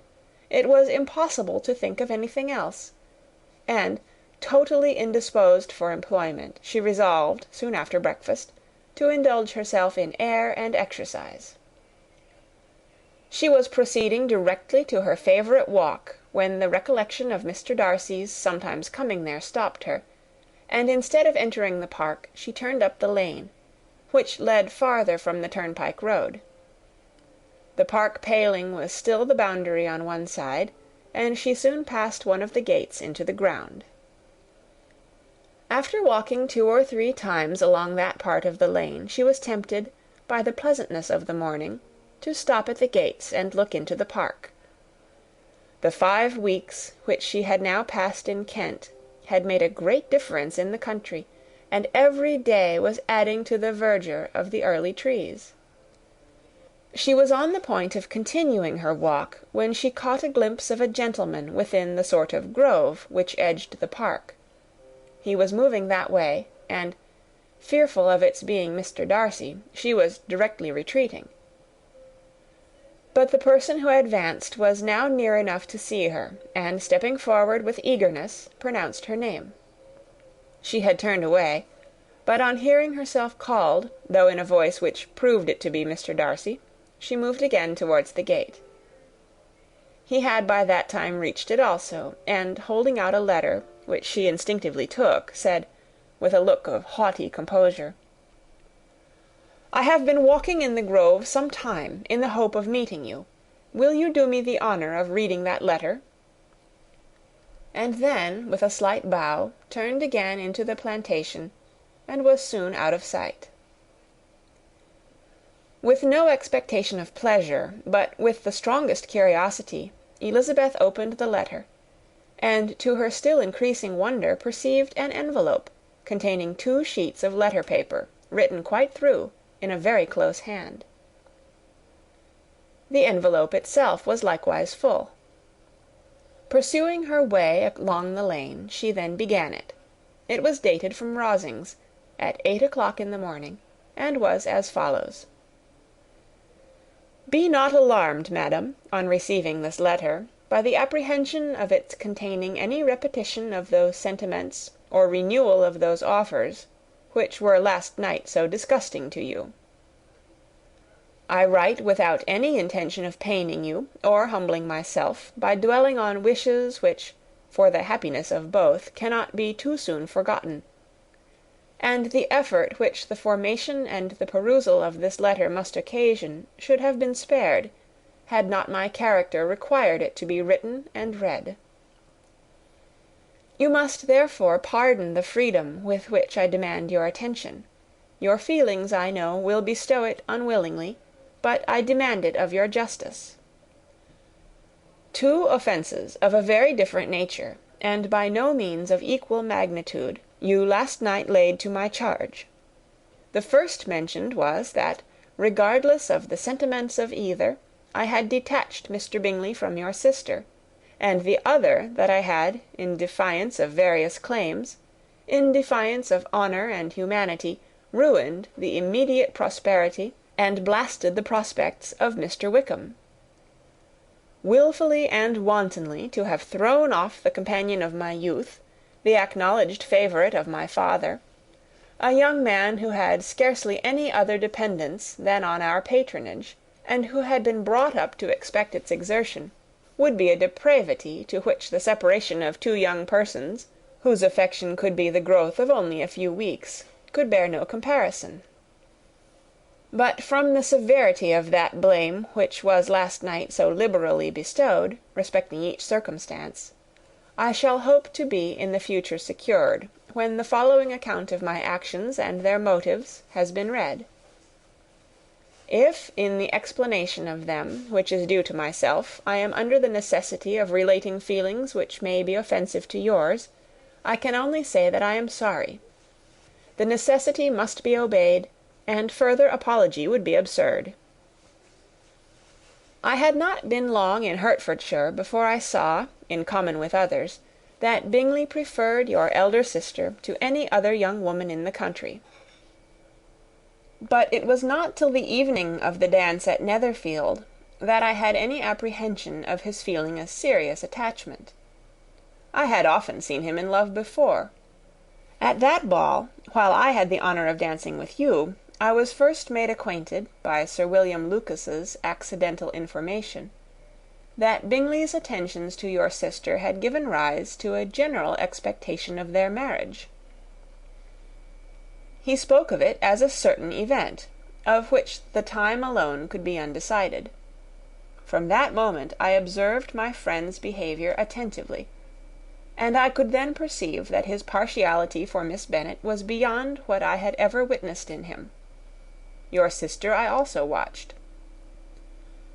Her look and manners were open, cheerful, and engaging as ever, but without any symptom of peculiar regard, and I remained convinced from the evening's scrutiny that though she received his attentions with pleasure, she did not invite them by any participation of sentiment. If you have not been mistaken here, I must have been in error. Your superior knowledge of your sister must make the latter probable. If it be so, if I have been misled by such error to inflict pain on her, your resentment has not been unreasonable. But I shall not scruple to assert that the serenity of your sister's countenance and air was such as might have given the most acute observer a conviction that, however amiable her temper, her heart was not likely to be easily touched. That I was desirous of believing her indifferent is certain, but I will venture to say that my investigation and decisions are not usually influenced by my hopes or fears. I did not believe her to be indifferent because I wished it. I believed it on impartial conviction, as truly as I wished it in reason. My objections to the marriage were not merely those which I last night acknowledged to have the utmost force of passion to put aside, in my own case. The want of connection could not be so great an evil to my friend as to me. But there were other causes of repugnance, causes which, though still existing, and existing to an equal degree in both instances, I had myself endeavoured to forget, because they were not immediately before me. These causes must be stated, though briefly. The situation of your mother's family, though objectionable, was nothing in comparison to that total want of propriety so frequently, so almost uniformly betrayed by herself, by your 3 younger sisters, and occasionally even by your father.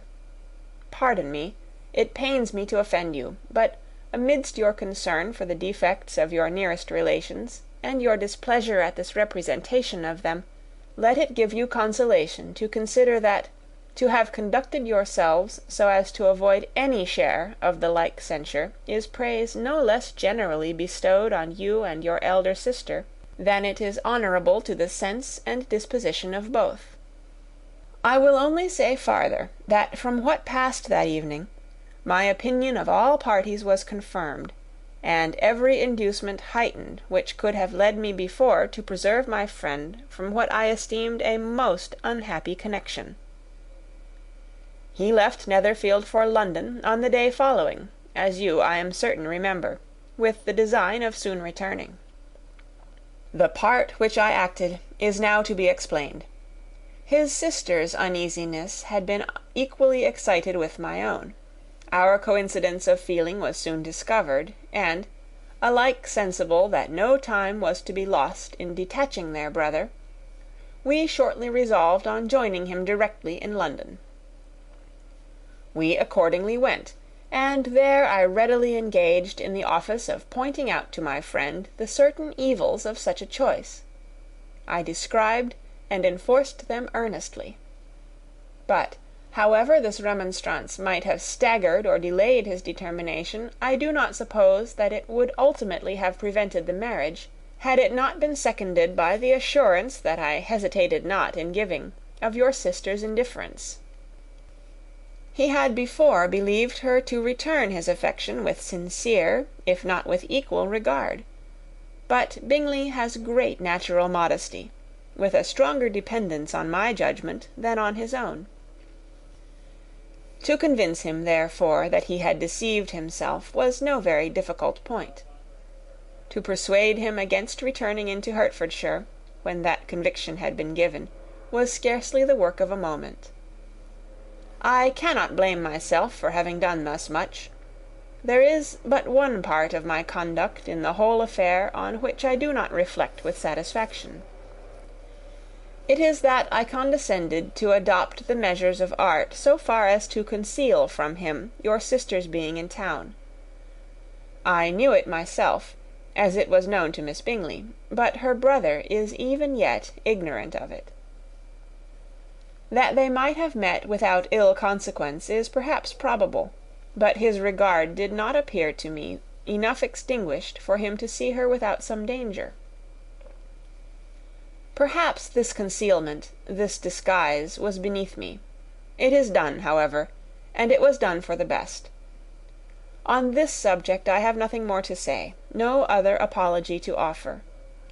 If I have wounded your sister's feelings, it was unknowingly done, and though the motives which governed me may to you very naturally appear insufficient, I have not yet learnt to condemn them. With respect to that other, more weighty accusation, of having injured Mr. Wickham, I can only refute it by laying before you the whole of his connection with my family. Of what he has particularly accused me I am ignorant, but of the truth of what I shall relate I can summon more than one witness of undoubted veracity. Mr. Wickham is the son of a very respectable man, who had for many years the management of all the Pemberley estates, and whose good conduct in the discharge of his trust naturally inclined my father to be of service to him. And on George Wickham, who was his godson, his kindness was therefore liberally bestowed. My father supported him at school, and afterwards at Cambridge, most important assistance, as his own father, always poor from the extravagance of his wife, would have been unable to give him a gentleman's education. My father was not only fond of this young man's society, whose manners were always engaging. He had also the highest opinion of him, and, hoping the church would be his profession, intended to provide for him in it. As for myself, it is many, many years since I first began to think of him in a very different manner.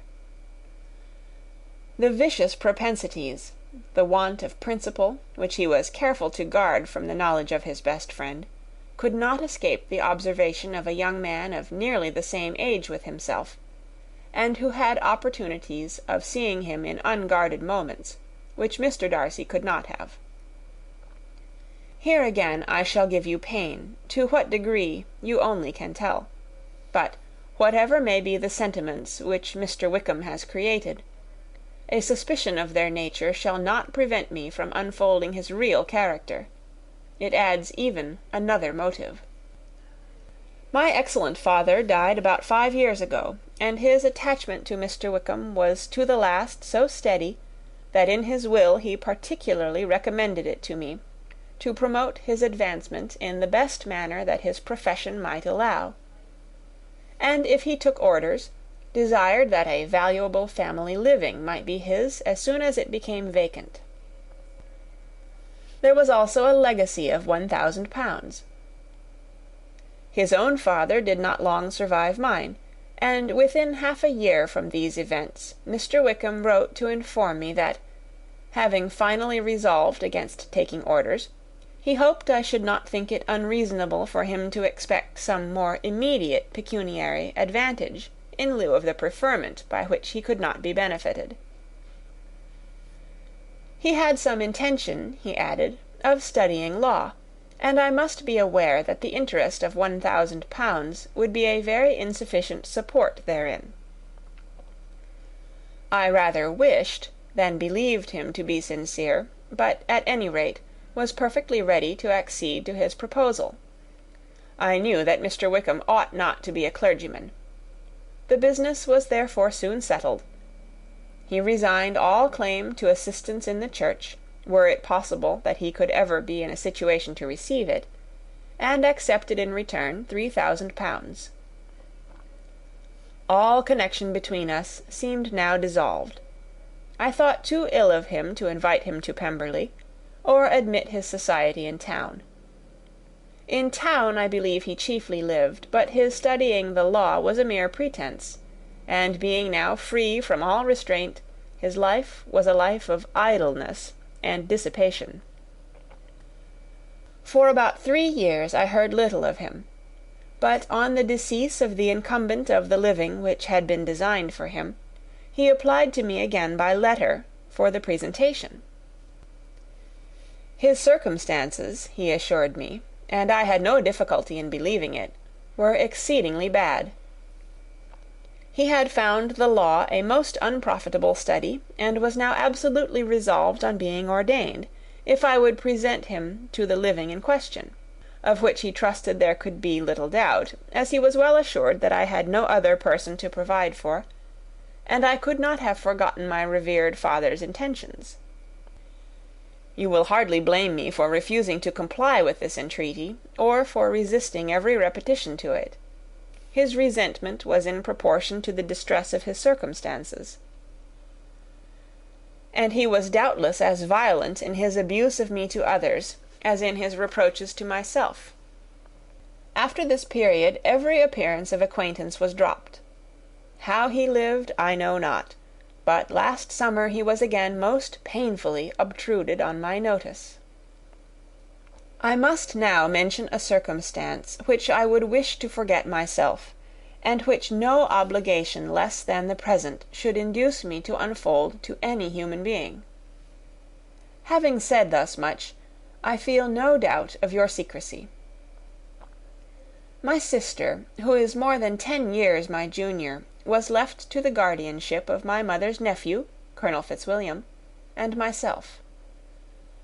About a year ago she was taken from school, and an establishment formed for her in London, and last summer she went with the lady who presided over it to Ramsgate, and thither also went Mr. Wickham, undoubtedly by design, for there proved to have been a prior acquaintance between him and Mrs. Young, in whose character we were most unhappily deceived, and by her connivance and aid he so far recommended himself to Georgiana, whose affectionate heart retained a strong impression of his kindness to her as a child, that she was persuaded to believe herself in love, and to consent to an elopement.